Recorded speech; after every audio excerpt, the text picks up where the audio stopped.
To paraphrase Nas, up early on my born day. I'm 42. I'm excited today. I'm not excited because it's my birthday. I'm excited because it's 400-meter day. 400 meters is my favorite event in track and field. There's no event that's been more important to me over my lifetime of running.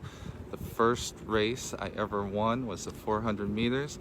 It was back in the summer of 5th grade. I was running in the MPS summer track program at North Division High School. Ran a 1:15, and ever since then the 400 has been my absolute favorite race. I grew up watching some of the greatest 400-meter runners of all time, Quincy Watts, Obie Moore, the legendary Michael Johnson. It just seemed like the greatest race to run. It's one of the hardest races to run, and I'm excited that I get to do it today. I'm out here extra early because I wanted to make sure I had the track all to myself, and let's see what happens. So what makes the 400 so special? Well, a lot of things. It's the longest sprint in track and field. It's the longest race where you stay in your lanes the whole way. It's also the only race, at least on the world level, where the first half of the race is run faster than the second half of the race. Every other race does what's called negative splitting, which means the second half of the race is covered in a quicker time than the first half. In the shorter sprints that we've already looked at, the 1 and 200, it's because most of the first half of the race is devoted to acceleration, and then you carry that speed through the second half of the race. In the longer races, the 800 on up, it's because you set an even pace for the first half and then set up for a fast kick for the second half of the race. In the 400, you try and come out of the blocks as hard as you can, kind of like you would in a 200. And the idea is to try and hold that speed for as long as you can throughout the race. If you look at splits on a 400 meters, the first 100 meters is usually devoted to acceleration around the turn. The second 100 meters on that long back straightaway is going to be the fastest 100 meters of the race, and then the times are going to get longer from there on out. In 2016, the 400 produced the most memorable race of the Olympics for both the men and the women. In the women's race, it came down to two runners, Shawnee Miller and Allison Felix. Shawnee Miller went out to an early lead and looked like she was going to run away with the race, but Allison Felix slowly worked her way back into the race until they came to the finish line neck and neck. Allison Felix actually crossed the finish line first, but in track and field, it's not about your foot, it's about your chest. And Shawnee Miller, struggling to reach the line, dove across the line, actually fell across the line.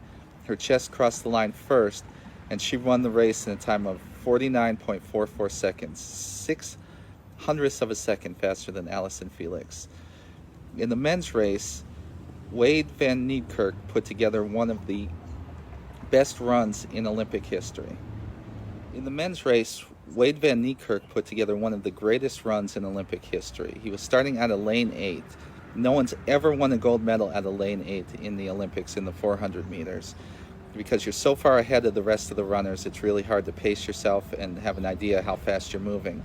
Not only did he win the gold medal, but he set a world record with a time of 43.03 seconds, nearly going under the 43-second barrier.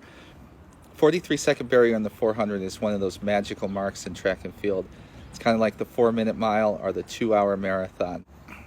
Van Niekerk is the only runner in history to go under 44 seconds for the 400, under 20 seconds for the 200, and under 10 seconds for the 100, making him one of the fastest runners of all time.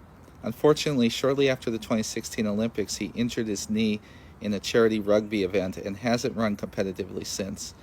2020 Olympics was supposed to be his big comeback, and so we'll have to wait another year to see what he's able to do. I really hope he comes back because he's a really special runner. He's a once-in-a-generation runner. His career has kind of overlapped with Usain Bolt, and so he's been overshadowed a little bit. When he set that world record, it was the same night that Usain Bolt won his final 100 meters in the Olympics, and so it didn't get really the attention it deserved. But hopefully, if he's able to come back strong, he can take the spotlight and really get the attention he deserves as one of the greatest runners. So here we go with the 400. Really excited to get to run this on my birthday.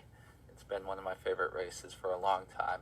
My lifetime best is about 54 seconds. About 3 or 4 years ago, I really started to focus on the 400 again with the goal of getting under 60 seconds. I was able to get down to 62 but that took a whole summer worth of running. So I'm thinking somewhere in the 65 to 70 second range today.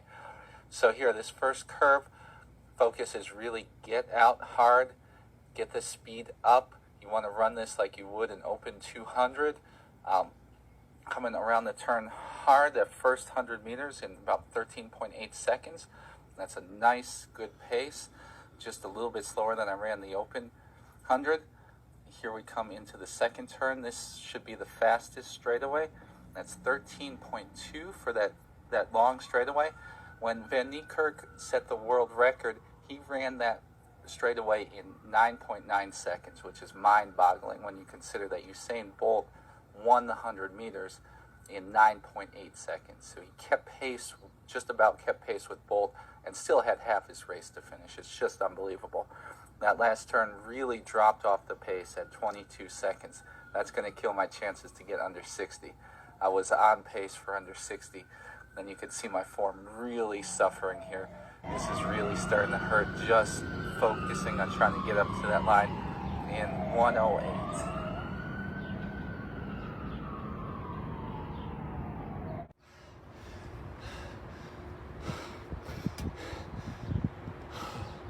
So that's the 400. That first 200 felt fast.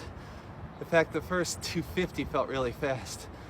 Started to slow down about the middle of the far turn, and then that last straightaway, which always hurts, really hurt. Felt good though. It's one of the better 400s I've run in a long time.